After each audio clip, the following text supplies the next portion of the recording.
Olá, discípulos do Senhor e Salvador Jesus Cristo.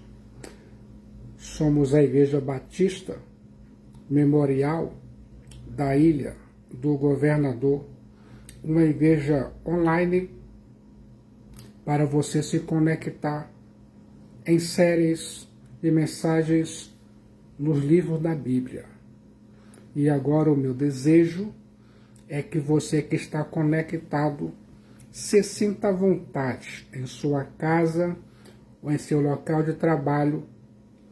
O Espírito Santo vai ativar você e você vai ouvir agora a parte 13 da série de mensagens bíblicas na carta que escreveu o autor aos Hebreus, no seguinte significado: o ministério superior e a nova aliança. Hebreus, capítulo 8, versículos 1 a 13. Você está interessado em ouvir a voz terapêutica da Palavra de Deus no livro de Hebreus. Depois de mostrar no capítulo anterior que Jesus Cristo, o Filho de Deus Salvador, é o nosso sumo sacerdote da ordem de Melquisedeque, o autor aos Hebreus afirma que o ponto principal de sua mensagem é que nós temos tal sumo sacerdote superior aos profetas, aos ángelos, a Moisés, a Josué e a Arão. O presente capítulo 8 de Hebreus trata da pessoa exaltada de Jesus Cristo, o Filho de Deus Salvador, seu eterno ministério e sua presente obra, ou seja, quem ele é, o que ele faz e como ele, Jesus Cristo, o Filho de Deus Salvador, serve. Nos capítulos 5 a 7 de Hebreus, você ouviu, leu e entendeu que Jesus Cristo, o Filho de Deus Salvador, como sumo sacerdote, era melhor do que Arão em sua ordem. Em Hebreus capítulo 8, versículo 1 a 10, 18, o autor prova que Jesus Cristo é melhor do que Arão em seu ministério. Vou aqui agora destacar para você que está conectado significados importantes. A superioridade da pessoa de Jesus Cristo, o Filho de Deus Salvador. Hebreus capítulo 8, versículos 1 e 2. Quanto à superioridade de Jesus Cristo, o Filho de Deus Salvador, algumas características merecem destaque. Em primeiro lugar, a dignidade superior de sua pessoa. Hebreus 8:1. Ora, o essencial das coisas que temos dito é que possuímos tal sumo sacerdote. Coloque a palavra de Deus, a Bíblia, em sua mente e coração. É ordem de Deus. A expressão Toiotos Archierius, tal sumo sacerdote, faz referência ao que o autor acabou de dizer sobre Jesus Cristo, o Filho de Deus Salvador, ou seja, sua dignidade e a glória de sua pessoa. Ele, Jesus Cristo, o Filho de Deus Salvador, é santo, inocente, imaculado, separado dos pecadores e mais sublime que os céus. Os sacerdotes da ordem levítica eram homens imperfeitos, realizando sacrifícios imperfeitos em favor de homens imperfeitos. Mas Jesus Cristo, o Filho de Deus Salvador, nosso sumo sacerdote, é perfeito, ofereceu um sacrifício perfeito, a fim de aperfeiçoar para sempre homens imperfeitos. Em segundo lugar, a dignidade superior de Jesus Cristo, o Filho de Deus Salvador, e a sua posição, Hebreus 8:1, que se assentou catizo à destra do tronos da majestade megalossone nos oiranos céus. Na ordem levítica, um sacerdote não podia exercer a realeza, nem o rei podia assumir o papel de sacerdote. Altar e trono estavam separados. Jesus Cristo, o Filho de Deus Salvador, segundo a ordem de Melquisedeque, é tanto rei como sacerdote. Como sacerdote, ele, Jesus Cristo, o Filho de Deus Salvador, ofereceu a si mesmo na cruz como sacrifício perfeito, e como rei, ele, Jesus Cristo, o Filho de Deus Salvador, foi exaltado, entronizado, está à destra da majestade nos céus. Coloque a palavra de Deus, a Bíblia, em sua mente e coração. É ordem divina. Jesus Cristo, o Filho de Deus Salvador, não ministra no tabernáculo ou no templo, que são sombras terrenas da realidade celeste.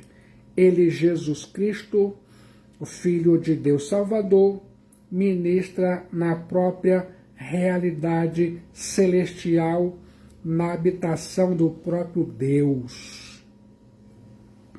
Jesus Cristo, o Filho de Deus Salvador, penetrou os céus. Foi feito mais alto do que os céus, e assentou-se à destra do trono da majestade nos céus. O sofrimento que Jesus Cristo, o Filho de Deus Salvador, experimentou, e as lágrimas que ele verteu quando encarnado, bem como a morte dolorosa que padeceu na cruz para a expiação dos nossos pecados, tudo isso já havia terminado. Do seu trono nos céus, a pátria celestial, ele, Jesus Cristo, o Filho de Deus Salvador, reina com autoridade para levar a efeito a salvação operada sobre a terra. Eu quero chamar a sua atenção a essa verdade. Catizo, que se assentou, era frequentemente uma característica de honra ou autoridade no mundo antigo. Um rei se sentava para receber seus súditos e para julgar, e um professor para ensinar. O livro de Apocalipse, em particular, descreve Deus como assentado no trono, e Jesus Cristo, o Filho de Deus Salvador, como compartilhando esse trono. O trono de Deus e o santuário, o verdadeiro tabernáculo, colocam o rei e o sumo sacerdote juntos no mesmo lugar. Quero que se lembre disso. Em terceiro lugar, a dignidade superior de Jesus Cristo, o Filho de Deus Salvador em seu ministério, como ministro do santuário e do verdadeiro tabernáculo que o Senhor erigiu, não o homem. Hebreus 8:2. Coloque a Bíblia em sua mente e coração. Os sacerdotes da tribo de Levi ministravam numa tenda feita pelo homem, um tabernáculo terreno, sombra do verdadeiro tabernáculo celestial erigido por Deus e não pelo homem. Deus deu a Moisés uma cópia do tabernáculo verdadeiro. Êxodo 25, 9-40 e 26-30. A cópia estava na terra, mas o verdadeiro tabernáculo estava nos céus, a pátria celestial. O tabernáculo e o trono estão interligados. O profeta Isaías diz que viu o Senhor assentado sobre um alto e sublime trono, e as abas de suas vestes enchiam o templo. Isaías 6:1. Nenhum sacerdote jamais foi exaltado à destra de Deus, nem se assentou no trono à mão direita de Deus Pai. Embora Jesus Cristo, o Filho de Deus Salvador, tenha consumado sua obra de redenção na cruz, continua como nosso advogado junto a Deus Pai. Do tabernáculo de Deus fluem bênçãos que ultrapassam quaisquer bênçãos do sistema sacrificial judaico. Coloque a Bíblia em sua mente e coração. É ordem de Deus. Ouça nesse momento a superioridade do ministério de Jesus Cristo, o Filho de Deus Salvador. Hebreus capítulo 8, versículos 3-6. O autor aos Hebreus continua com os contrastes entre o sacerdócio levítico e o sacerdócio de Jesus Cristo, o Filho de Deus Salvador, e oferece-nos algumas preciosas lições. Fique atento para ouvir. Em primeiro lugar, Jesus Cristo, o Filho de Deus Salvador, ofereceu uma oferta melhor. Hebreus 8:3. Pois todo sumo sacerdote é constituído para oferecer tanto dons como sacrifícios. Por isso, era necessário que também esse sumo sacerdote tivesse o que oferecer. Hebreus 8:3. A Bíblia diz, eu acredito, os sucessivos sacerdotes levitas precisavam receber do povo os dons dos sacrifícios para oferecer ao Senhor. Esses dons e sacrifícios eram apenas sombras do verdadeiro sacrifício que Jesus Cristo, o Filho de Deus Salvador, ofereceu. Os sacerdotes ofereceram cereais e animais. Jesus Cristo, o Filho de Deus Salvador, ofereceu a si mesmo.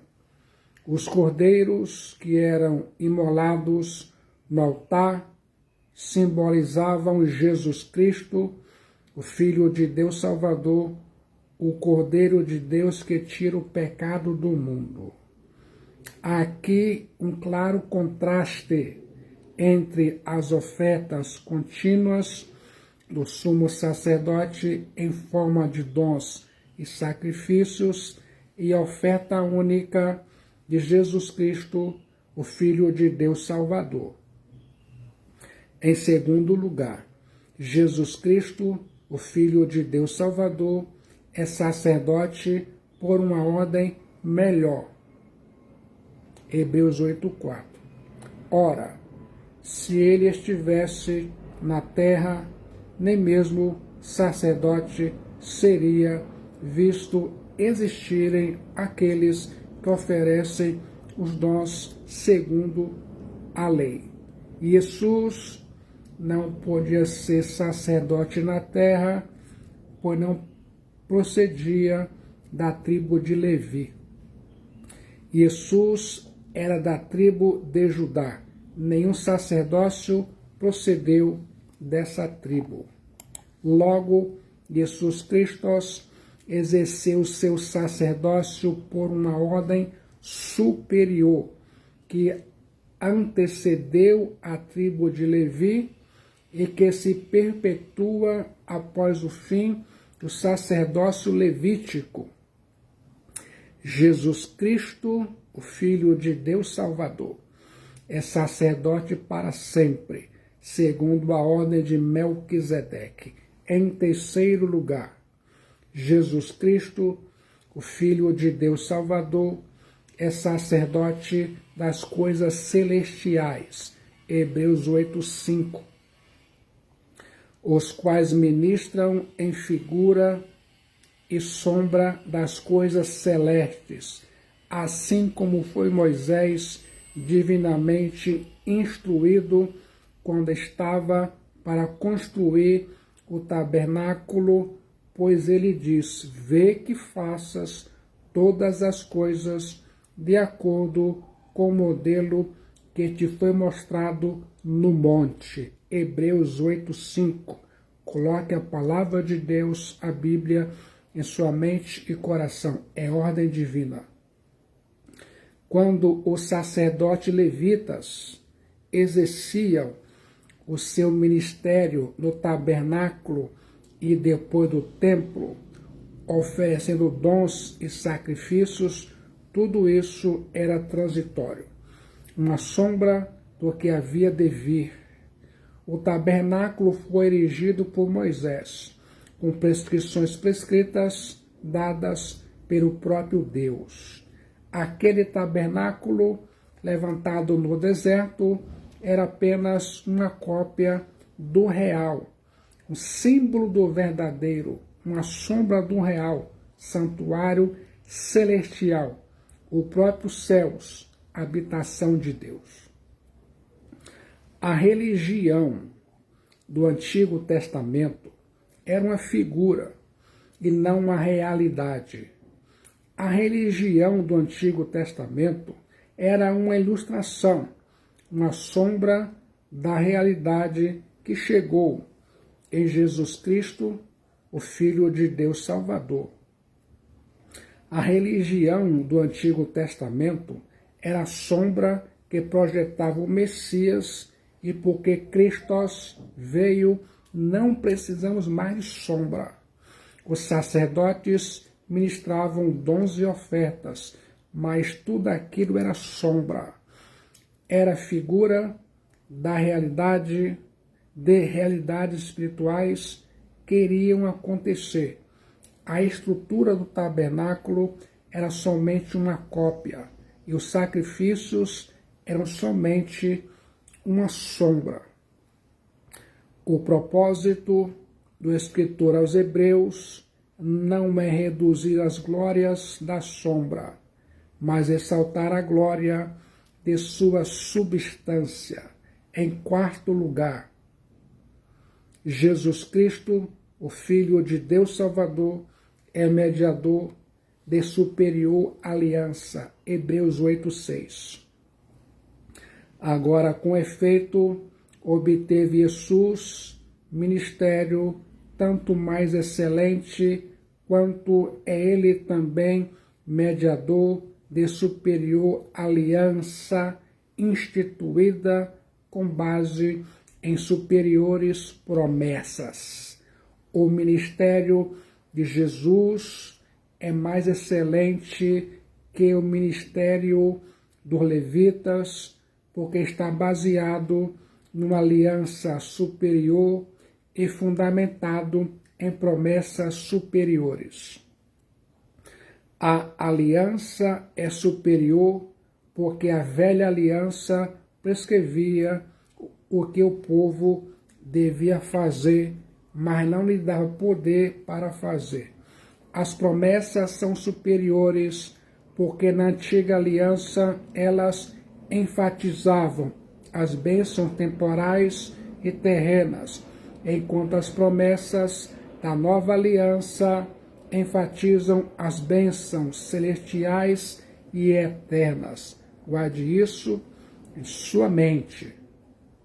Ouça agora a superioridade da nova aliança em Hebreus capítulo 8, versículos 7 a 13. Antes de expor o texto em tela, é importante explicar o que significa um pacto ou uma aliança. Na Bíblia, a palavra grega que sempre se usa para aliança é diateque.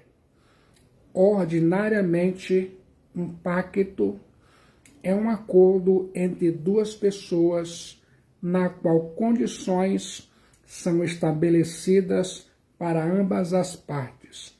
Se alguém rompe essas condições, o pacto é anulado. Já a palavra grega acordo, no seu uso normal, é sinteque. Esse termo é usado para aliança matrimonial e para o acordo entre dois estados. Sinteque é sempre usado para um acordo em termos de igualdade, ou seja, as partes acordadas estão no mesmo nível e podem negociar em igualdades de condições. Quero que se lembre disso. No sentido bíblico, porém, não é isso o que ocorre. Isso porque Deus e o homem não se encontram em igualdade de condições. O pacto é um oferecimento que procede de Deus, no qual o próprio Deus vem ao homem oferecer-lhe uma relação consigo e estabelece os termos em que a relação se efetiva. O homem não pode negociar com Deus, nem pode discutir os termos da aliança. O homem só pode aceitar ou rechazar essa oferta, mas de modo algum alterar seus termos. Coloque isso em sua mente. Fato digno de nota é que o termo diateque significa não propriamente um acordo, mas um testamento. As condições de um testamento não se dão por igualdade das partes, mas de uma só pessoa, o testador. A outra parte não pode alterar o que foi estabelecido pelo testador. O testamento é feito por uma só pessoa. A outra parte só pode receber, mas não estabelecer condições. Essa é a razão pela qual nossa relação com Deus se descreve como diateque, como pacto entre partes em que só uma parte é responsável. Nossa relação com Deus nos é oferecida por pura iniciativa e graça de Deus. Deus se aproximou do povo de Israel graciosamente.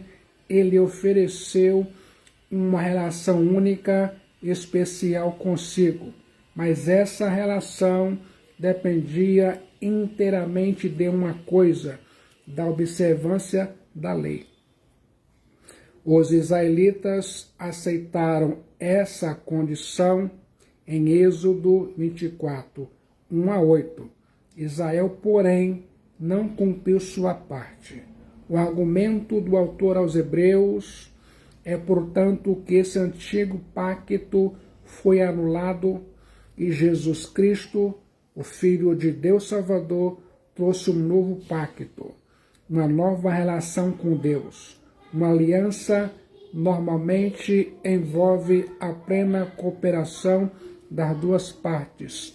Se uma parte contratante falhar, a aliança torna-se nula. Foi virtualmente isto que aconteceu com a antiga aliança. Os israelitas não continuaram na aliança. A antiga aliança se revelou imperfeita, impotente e obsoleta. Vou aqui agora compartilhar significados importantes. Em primeiro lugar, a antiga aliança demandava a necessidade de uma nova aliança. Hebreus 8:7. Porque se aquela primeira aliança tivesse sido sem defeito, de maneira alguma estaria sendo buscado lugar para uma segunda. A antiga aliança tinha defeitos não em si mesma. O problema não estava com Deus, nem com a lei, mas com o povo. O povo era incapaz de obedecer às exigências da lei por não ter a lei escrita em seu coração e sim em tábua de pedra. Em segundo lugar, a nova aliança foi prometida no bojo da antiga aliança. Hebreus 8:8. E de fato, repreendendo-os, diz: eis que vem dias, diz o Kyrios, e firmarei nova aliança com a casa de Israel e com a casa de Judá. Hebreus 8, versículo 8. A nova aliança não foi uma inovação, mas uma promessa. A nova aliança não foi a revelia da antiga, mas se mostrou seu cumprimento. A nova aliança não foi elaborada pelo homem, mas prescrita pelo próprio Deus. A nova aliança foi prometida em Jeremias capítulo 31, versículo 31 a 34. Eis aí vem dias, diz o Senhor, em que firmarei nova aliança com a casa de Israel e com a casa de Judá. Jeremias 31, 31. Não conforme a aliança que fiz com seus pais, no dia em que os tomei pela mão para os tirar da terra do Egito, porquanto eles anularam a minha aliança, não obstante eu os haver desposado, diz o Senhor. Jeremias 31, 32. Porque esta é a aliança que firmarei com a casa de Israel depois daqueles dias, diz o Senhor. Na mente lhes imprimirei as minhas leis. Também no coração las inscreverei. Eu serei o seu Deus e eles serão o meu povo. Jeremias 31, 33. Não ensinará jamais cada um ao seu próximo, nem cada um ao irmão, dizendo: conhece o Senhor, porque todos me conhecerão, desde o menor até ao maior deles, diz o Senhor, pois perdoarei as suas iniquidades e dos seus pecados jamais me lembrarei. Jeremias 31, 34. Coloque a palavra de Deus, a Bíblia, em sua mente. É ordem divina. Em terceiro lugar, a nova aliança supre o que a antiga não pode cumprir. Hebreus, capítulo 8, versículo 9. Não segundo a aliança que fiz com seus pais no dia em que os tomei pela mão para os conduzir até fora da terra do Egito, pois eles não continuaram na minha aliança, e eu não atentei para eles, diz o Senhor. Hebreus 8, 9. Na antiga aliança, as exigências da lei não puderam ser cumpridas pelo homem. O problema não está na lei. Ela é boa, justa e espiritual, mas o homem é pecador. O povo de Israel não continuou na aliança e Deus não atentou para ele, substituindo-o por um novo povo, o novo Israel de Deus, a igreja de Jesus Cristo, o Filho de Deus Salvador. Guarde isso em sua mente. Em quarto lugar, as promessas superiores da nova aliança. Hebreus capítulo 8, versículo 10 e 12. As promessas superiores da nova aliança são gloriosas. Se prepare para ouvir. Primeiro, quanto ao seu alcance, porque esta é a aliança que firmarei com a casa de Israel depois daqueles dias, diz o Senhor, na sua mente imprimirei as minhas leis, também sobre o seu coração as inscreverei, e serei o seu Deus, e eles serão o meu povo. Hebreus 8:10. Coloque a palavra de Deus, a Bíblia, em sua mente e coração. É ordem divina. A casa de Israel é a igreja. O Israel de Deus é composto por judeus e gentios, ou seja, todas as pessoas em cuja mente Deus colocou sua lei, em cujo coração Deus as escreve. A era da antiga aliança, caracterizada pela exclusividade da nação de Israel, abriu caminho para a nova era, na qual todas as nações estão incluídas. Mateus 28, 19. Segundo, quanto à sua universalidade. Hebreus 8, 11. E não ensinará jamais cada um ao seu próximo, nem cada um ao seu irmão, dizendo, conhece ao Senhor, porque todos me conhecerão, desde o menor deles até o maior. Hebreus 8:11. Não há mais classe sacerdotal em distinção aos demais membros da família de Deus. Agora todos são sacerdotes, todos conhecem a Deus. O verdadeiro conhecimento de Deus era restrito a uma pequena classe privilegiada. Como exemplo, veja o que disse o fariseu hipócrita em João 7,49. Quanto a esta plebe que nada sabe da lei, é maldita. Essa era uma das razões pelas quais acorriam as multidões, milhares e milhares de pessoas para ouvirem Jesus Cristo falar a respeito de Deus. Eram realmente ovelhas sem pastor. Porém, sob o novo pacto, todos conhecerão a Jesus Cristo, o Filho de Deus Salvador, desde o menor até o maior. Quero que se lembre disso aqui e agora. Em terceiro lugar, quanto à sua oferta, Hebreus 8:12.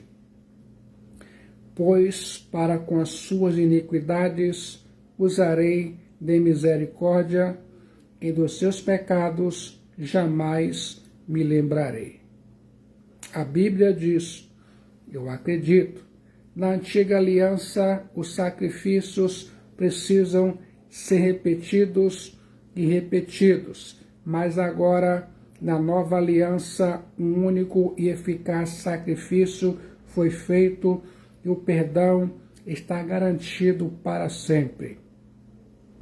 Todas as garantias nesse sentido, antes da era cristã, eram baseadas na eficácia daquele sacrifício perfeito ainda a ser oferecido, do qual as ofertas levíticas eram apenas uma sombra.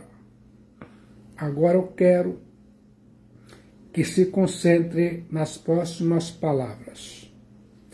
Será que isso significa que os crentes, sob o velho concerto, não recebiam perdão de pecados?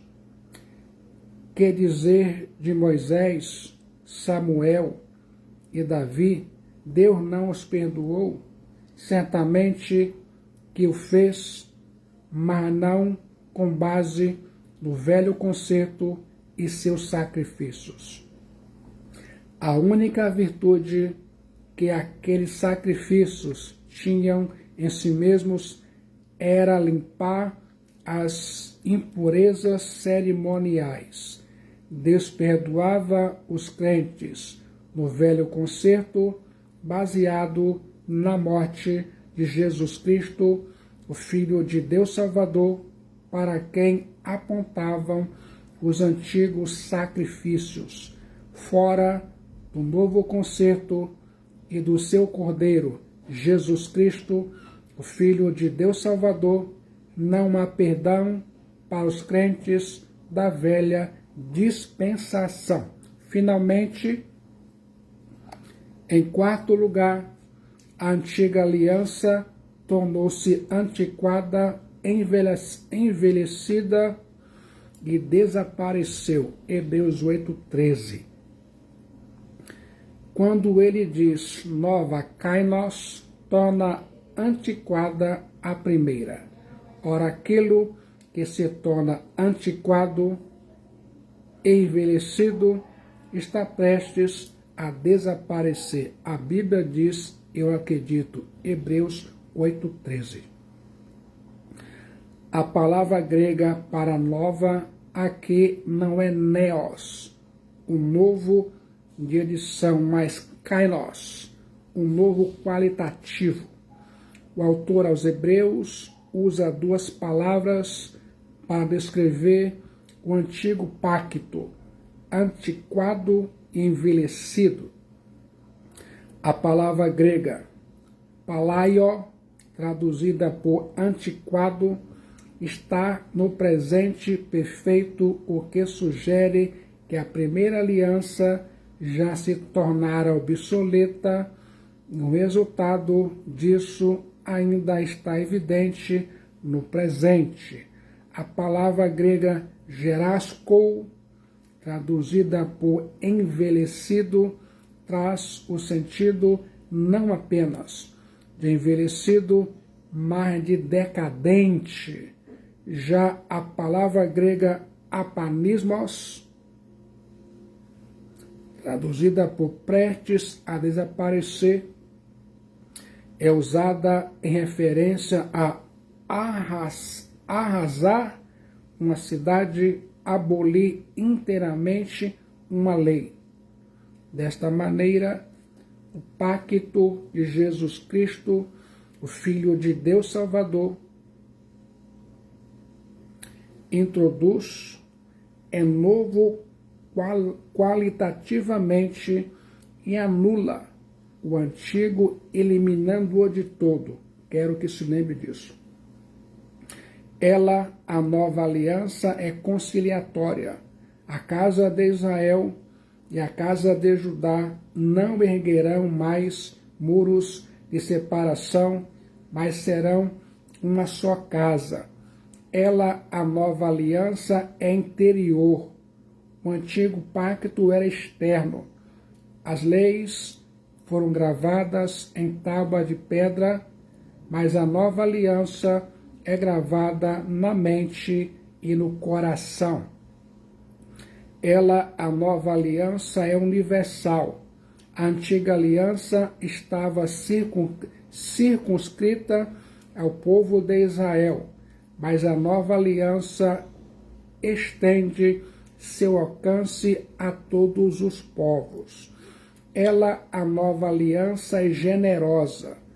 Deus se apresenta como aquele que tem misericórdia de nossas iniquidades, pronto a perdoar nossos pecados e deles não mais se lembrar. A nova aliança, é segura. O antigo pacto era naturalmente limitado, temporário e parcial, mas o novo pacto, a nova aliança, é irrestrito em seu poder, eterno em sua duração e completo em seus efeitos. Gostou do significado e conteúdo do livro de Hebreus, capítulo 8, versículos 1 a 13, e agora se sente à vontade e confortável a entregar sua alma, sua vida para Jesus Cristo, o Filho de Deus Salvador, no momento de decisão em Jesus Cristo, o Filho de Deus Salvador, sua alma é salva, seu destino é selado e muitos benefícios advirão. Eu quero que se lembre disso.